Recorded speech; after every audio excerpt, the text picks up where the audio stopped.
Hi, hello dear friends. ನಾನು ನಿಮ್ಮ ಪ್ರೀತಿಯ ಈರಣ್ಣ ಪಟ್ಟಣಶೆಟ್ಟಿ ಫ್ರಮ್ ಬೆಳಗಾವಿ. ಮೊಟ್ಟ ಮೊದಲ ಬಾರಿಗೆ ಕರ್ನಾಟಕದ ಎಲ್ಲ ನನ್ನ ಸ್ಪರ್ಧಾ ಜಗತ್ತಿನ ಸ್ಪರ್ಧಾ ಮಿತ್ರರಿಗೆ ಆರಂಭಿಕ ಶ್ರದ್ಧಾಪೂರ್ವಕ ನಮಸ್ಕಾರಗಳು.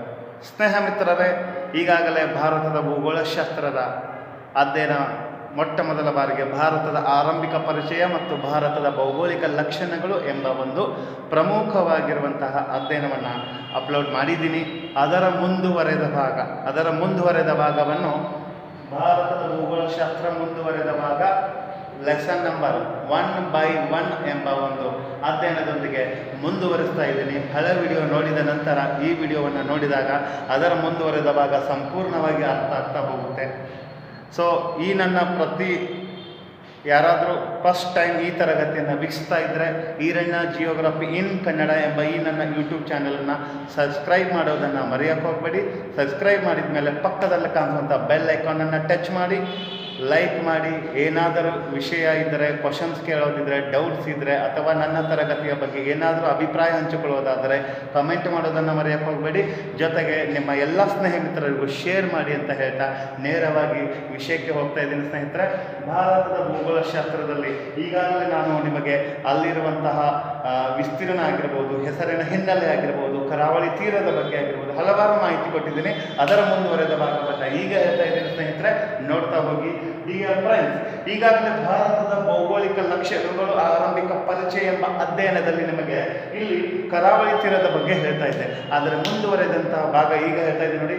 ಭಾರತದ ಕರಾವಳಿ ತೀರ ಹೊಂದಿದ ರಾಜ್ಯಗಳ ಸಂಖ್ಯೆ ಎಷ್ಟು? ಇದು ಗುಜರಾತಿನಿಂದ ಹಿಡ್ಕೊಂಡು ಪಶ್ಚಿಮ ಬಂಗಾಳದವರೆಗೆ ಕರಾವಳಿ ತೀರ ಹೊಂದಿರುವ ರಾಜ್ಯಗಳನ್ನು ನೋಡ್ತೀವಿ. ಕೇಳ್ತಾರೆ ಅವರು, ಟೋಟಲ್ ಎಷ್ಟು ರಾಜ್ಯಗಳು ಕೋಸ್ಟಲ್ ಏರಿಯಾ ಪ್ರದೇಶವನ್ನು ಹೊಂದಿವೆ ಅಂತ ಕೇಳ್ತಾರೆ. ಸ್ನೇಹಿತರೆ, 9 ರಾಜ್ಯಗಳು ಕರಾವಳಿ ತೀರ ಹೊಂದಿರುವ ಭಾರತದ ರಾಜ್ಯಗಳು. ಆ 9 ರಾಜ್ಯಗಳನ್ನು ನೆನಪಿಟ್ಕೊಳ್ಳೇಬೇಕು ನೀವು. ಯಾಕೆ ಅಂದರೆ ಕ್ವಶನ್ ಹೆಂಗೆ ಕೇಳಬಹುದು, ಈ ಕೆಳಗಿನ ಯಾವ ರಾಜ್ಯವು ಸಮುದ್ರದ ನೊರೆಯನ್ನು ಹೊಂದಿಲ್ಲ ಅಥವಾ ಸಮುದ್ರದ ಗಡಿಯನ್ನು ಹೊಂದಿದೆ ಅಂತ ಕೇಳ್ತಾರೆ. ಹೊಂದಿಲ್ಲ ಅಂತ ಕೇಳಿದಾಗ ಸ್ನೇಹಿತರೆ ಅಲ್ಲಿಯೂ ಕನ್ಫ್ಯೂಸ್ ಆಗ್ತೀರಾ, ಹೊಂದಿದೆ ಅಂತ ಕೇಳಿದಾಗ ಅಲ್ಲಿಯೂ ಕನ್ಫ್ಯೂಸ್ ಆಗ್ತೀರಾ. ಆ 9 ರಾಜ್ಯಗಳು ಏನಾದರೂ ನೆನಪಿನಲ್ಲಿ ಇಟ್ಕೊಂಡಿರಲಿಲ್ಲ ಅಂದರೆ ಆ 9 ರಾಜ್ಯಗಳನ್ನು ಹೇಗೆ ನೆನಪಿಟ್ಕೋಬೇಕು? ಒಂದು ಚಿಕ್ಕದಾಗಿ ನನಗೆ ಗೊತ್ತಿರುವ ಈಸಿ ಮೆಥಡ್ ಆಗಿ ಒಂದು ಫಾರ್ಮುಲಾ ಮಾಡಿದ್ದೀನಿ. ಅದು ಯಾವ್ಯಾವ ಅಂತ ನೋಡ್ತಾ ಹೋಗೋಣ ನಾವು. ಡಿಯರ್ ಫ್ರೆಂಡ್ಸ್ ನೋಡಿ, ಓ ಮಗು, ಓ ಮಗು ಗೋಕಾಕ್, ಪಶ್ಚಿಮದ ಆಂಧ್ರದ ನಾಡು. ಓ ಮಗು ಗೋಕಾಕ್, ಪಶ್ಚಿಮದ ಆಂಧ್ರದ ನಾಡು. ಇದು ಭಾರತದ ಕರಾವಳಿ ತೀರದ 9 ರಾಜ್ಯಗಳ ಒಂದು ಶಾರ್ಟ್ ಕಟ್ ಟ್ರಿಕ್ಸ್ ಅಂತ ಹೇಳ್ತಾ ಇದ್ದೀನಿ. ನೋಡ್ತಾ ಹೋಗೋಣ ಯಾವ್ಯಾವುದಂತ. ಡಿಯರ್ ಫ್ರೆಂಡ್ಸ್, ಒಡಿಸ್ಸಾ, ಮಹಾರಾಷ್ಟ್ರ, ಗುಜರಾತ್, ಗೋವಾ, ಕರ್ನಾಟಕ, ಕೇರಳ, ಪಶ್ಚಿಮ ಬಂಗಾಳ, ಆಂಧ್ರ ಪ್ರದೇಶ್, ತಮಿಳುನಾಡು. ಆಯ್ತಲ್ವಾ ಡಿಯರ್ ಫ್ರೆಂಡ್ಸ್? ಕೆಲವರು ಹೇಳ್ತಾರೆ ಸರ್ ತೆಲಂಗಾಣನೂ ಬರುತ್ತೆ ಅಂತ.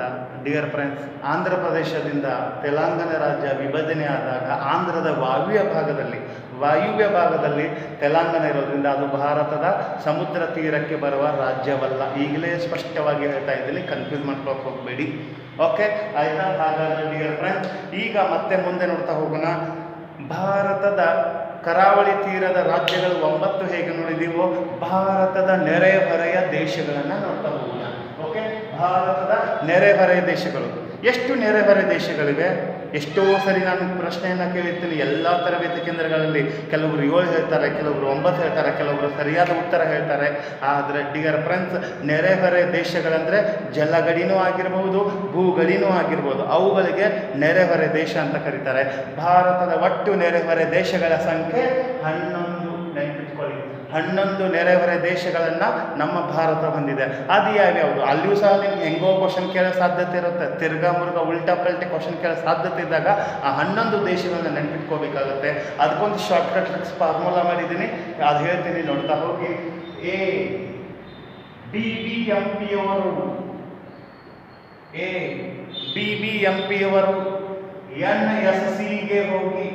NSCಗೆ ಹೋಗಿ ಟೀ ಕುಡಿಯದೆ MT ಬಂದರು.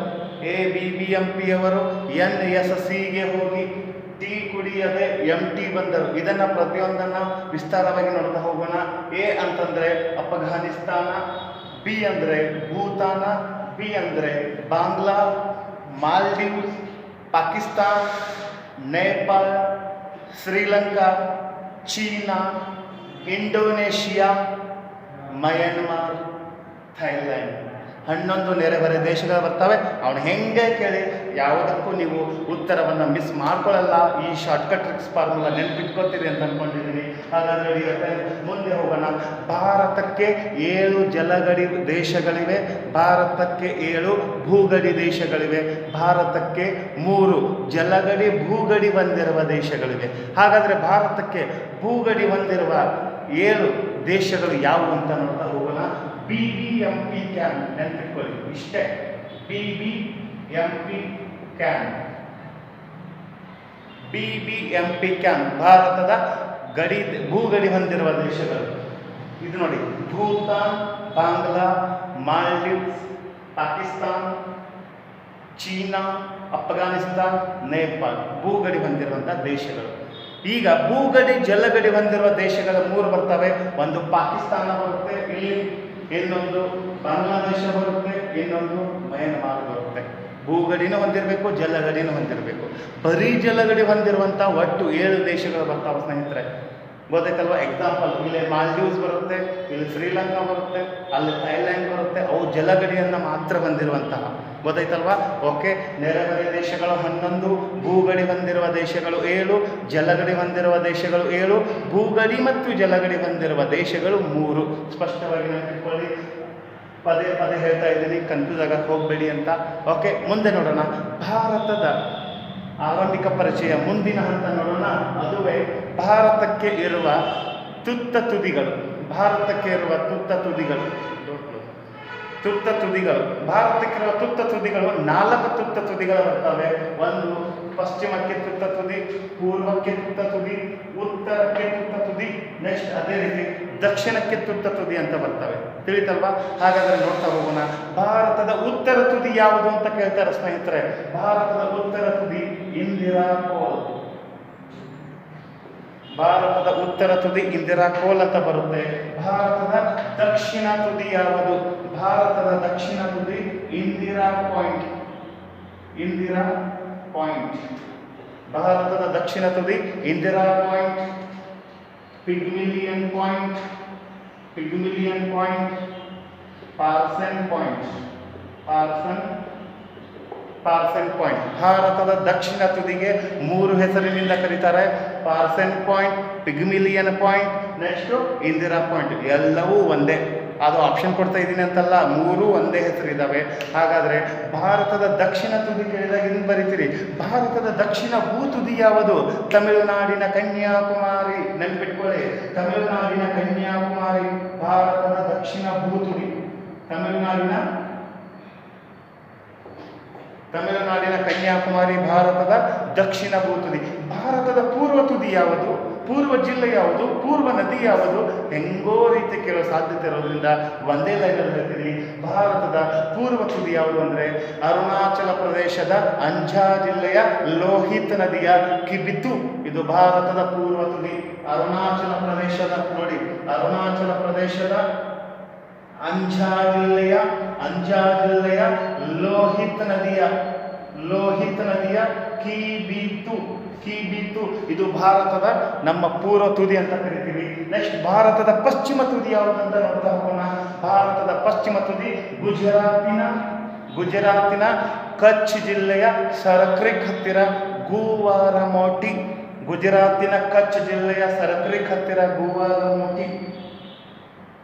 ಕಚ್ ಜಿಲ್ಲೆಯ ಸರಕ್ರಿಕ್ ಹತ್ತಿರ ಗುವಾರಮೋಟಿ ಅಂತ ಕರೀತಾರೆ. ಸ್ನೇಹಿತರೆ, ಭಾರತಕ್ಕೆ 4 ಭೂ ತುದಿಗಳು ನೋಡಿದ್ವಿ. ಇದರಲ್ಲಿ ಕನ್ಫ್ಯೂಸ್ ಆಗಕ್ಕೆ ಹೋಗಬೇಡಿ. ಇವು 3 ಭಾರತದ ದಕ್ಷಿಣ ತುದಿ ಕರೀತಾರೆ. ಇದನ್ನು ಭಾರತದ ದಕ್ಷಿಣ ಭೂ ತುದಿ ಅಂತ ಕರೀತಾರೆ. ನೆಕ್ಸ್ಟ್ ಮತ್ತೆ ಮುನ್ನೋಡ್ತಾ ಹೋಗೋಣ ಸ್ನೇಹಿತರೆ. ನಮ್ಮ ಭಾರತದ ಗಡಿ ರೇಖೆಗಳು. ಭಾರತಕ್ಕೆ 3 ಗಡಿ ರೇಖೆಗಳಿವೆ, ನೆನ್ಪಿಟ್ಕೊಳ್ಳಿ. ಒಂದು ಜಲಗಡಿ ರೇಖೆ ಇದೆ. ಭಾರತಕ್ಕಿರುವ ಒಟ್ಟು ಗಡಿ ರೇಖೆಗಳು 4, 3 ಭೂಗಡಿ ರೇಖೆಗಳು, 1 ಜಲಗಡಿ ರೇಖೆ ಇದೆ. ಭಾರತ ಪಾಕಿಸ್ತಾನದ ನಡುವೆ ಇರುವ ಗಡಿ ರೇಖೆ ಯಾವುದು? ಭಾರತ ಪಾಕಿಸ್ತಾನದ ನಡುವೆ ಇರುವ ಗಡಿ ರೇಖೆ ಈಗಾಗಲೇ ನಿಮ್ಗೆ ಗೊತ್ತಿರಬಹುದು, ರ್ಯಾಡ್ ಕ್ಲಿಪ್ ಭಾರತ ಪಾಕಿಸ್ತಾನದ ನಡುವೆ ಇರುವ ಗಡಿ ರೇಖೆ. 1947ರಲ್ಲಿ ಗಡಿ ಸಲಹಾ ಸಮಿತಿಯ ಅಧ್ಯಕ್ಷನಾಗಿದ್ದ ಸರ್ ಸಿರಿಲ್ ರ್ಯಾಡ್ ಕ್ಲಿಪ್ ಅನ್ನುವರು ಪ್ರಪ್ರಥಮ ಬಾರಿಗೆ ಈ ಒಂದು ರೇಖೆಯಾಗಿ ನಮ್ಮ ಭಾರತದ ಪಾಕಿಸ್ತಾನದ ನಡುವಿನ ಗಡಿ ರೇಖೆಯಾಗಿ ಇವತ್ತಿಗೂ ಇದೆ. ಭಾರತ ಅಫ್ಘಾನಿಸ್ತಾನದ ನಡುವೆ ಇರುವ ಗಡಿ ರೇಖೆ ಯಾವುದು ಅಂತ ಕೇಳ್ತಾರೆ. ಇಲ್ಲೇ ನಮ್ಮ ಅಫ್ಘಾನಿಸ್ತಾನ ಬರುತ್ತೆ, ನೆನಪಿಟ್ಕೊಳ್ಳಿ. ಈ ಭಾರತ ಅಫ್ಘಾನಿಸ್ತಾನದ ನಡುವೆ ಇರುವ ಗಡಿ ರೇಖೆ ಡ್ಯೂರ್ಯಾಂಡ್ ಗಡಿ ರೇಖೆ ಭಾರತ ಅಫ್ಘಾನಿಸ್ತಾನದ ನಡುವೆ ಇರುವ ಗಡಿ ರೇಖೆ. ಅದೇ ರೀತಿ ಭಾರತ ಶ್ರೀಲಂಕಾ ನಡುವೆ ಇರುವ ಗಡಿ ರೇಖೆ ಯಾವುದು ಅಂತ ಕೇಳ್ತಾರೆ. ಪಾಕ್ ಜಲಸಂಧಿ ಅಥವಾ ಮನ್ನಾರಖಾರಿ ಭಾರತ ಶ್ರೀಲಂಕಾ ನಡುವೆ ಇರುವ ಗಡಿ ರೇಖೆ. ಇದು ಭಾರತದ ಏಕೈಕ ಜಲಗಡಿ ರೇಖೆ, ನೆನ್ಪಿಟ್ಕೊಳ್ಳಿ. ಭೂ ಗಡಿ ರೇಖೆ 3 ಹೇಳಿದ್ದೆ, ಜಲಗಡಿ ರೇಖೆ 1 ಹೇಳಿದ್ನಲ್ಲ, ಆ 1 ಜಲಗಡಿ ರೇಖೆ ಇದು. ನೆಕ್ಸ್ಟ್ ಬರುತ್ತೆ ಭಾರತ ಚೀನಾದ ನಡುವೆ ಇರುವ ಗಡಿ ರೇಖೆ ಯಾವುದು ಅಂತ ಕೇಳ್ತಾರೆ. ಭಾರತ ಚೀನಾದ ನಡುವೆ ಇರುವ ಗಡಿ ರೇಖೆ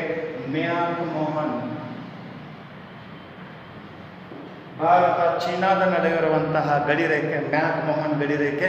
ಪ್ರತಿಯೊಂದು ಗಡಿಗಳ ಸವಿಸ್ತಾರವನ್ನು ಅದಕ್ಕೆ ಸಪ್ರೇಟಾಗಿ ಒಂದು ವಿಡಿಯೋ ಮಾಡಿ ಅದರ ಬಗ್ಗೆ ಹೆಚ್ಚಿನ ಮಾಹಿತಿಯನ್ನು ಮತ್ತು ಯಾವ ರೀತಿ ಅದರ ಪ್ರಮುಖ ಅಂಶಗಳ ಒಳಗೊಂಡಿದೆ ಅಂತ ಅನ್ನೋದ್ರ ಬಗ್ಗೆ ಮುಂದಿನ ಈ ವಿಡಿಯೋದಲ್ಲಿ ಅಪ್ಲೋಡ್ ಮಾಡ್ತೀನಿ ಸ್ನೇಹಿತರೆ.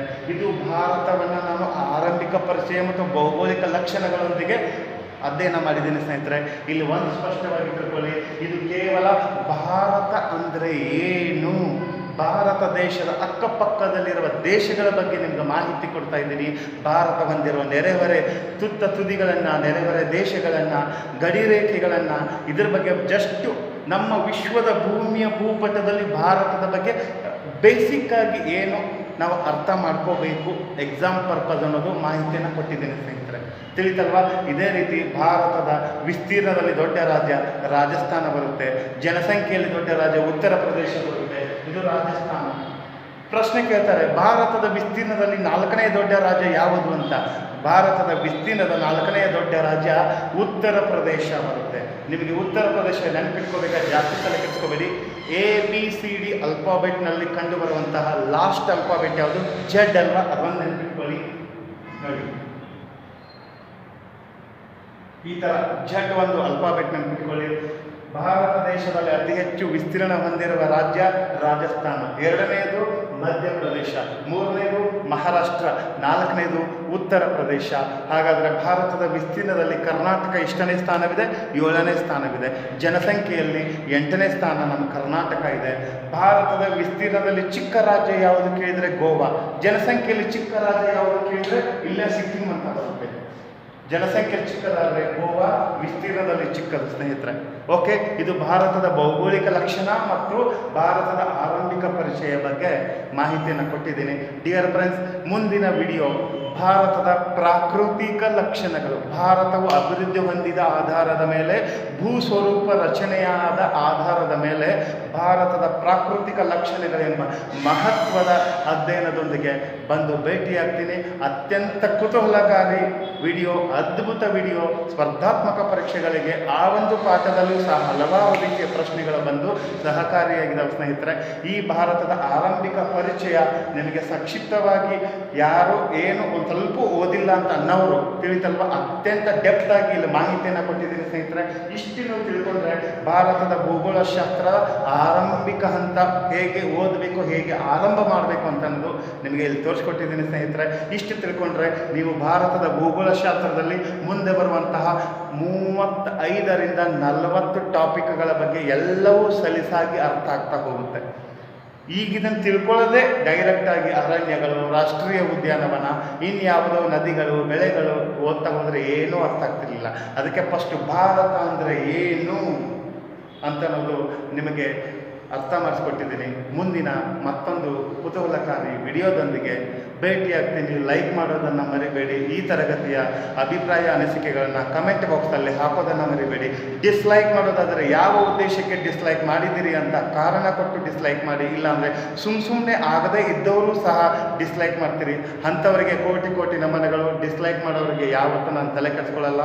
ಆದರೂ ನನ್ನ ತರಗತಿಯನ್ನು ಇಷ್ಟಪಡ್ತಿರುವಂಥ, ನನ್ನ ಪ್ರೀತಿಸುವ ಲಕ್ಷಾಂತರ ಹೃದಯ ತುಂಬ ಆಶಾಭಾವನೆಯಿಂದ ನನ್ನ ತರಗತಿಯನ್ನು ಕಾತುರದಿಂದ ಕಾಯ್ತಿರುವಂಥ ಕರ್ನಾಟಕದ ನನ್ನ ಕನ್ನಡದ ಪ್ರೀತಿಯ ಅಭಿಮಾನಿಗಳಿಗೆ ಯಾವಾಗಲೂ ನಾನು ಚಿರಋಣಿಯಾಗಿರ್ತೀನಿ ಅಂತ ಹೇಳ್ತಾ ಮುಂದಿನ ಕುತೂಹಲಕಾರಿ ವಿಡಿಯೋದೊಂದಿಗೆ ಭೇಟಿಯಾಗ್ತೀನಿ. ಜೈ ಹಿಂದ್, ಜೈ ಕರ್ನಾಟಕ. ಬಾಯ್.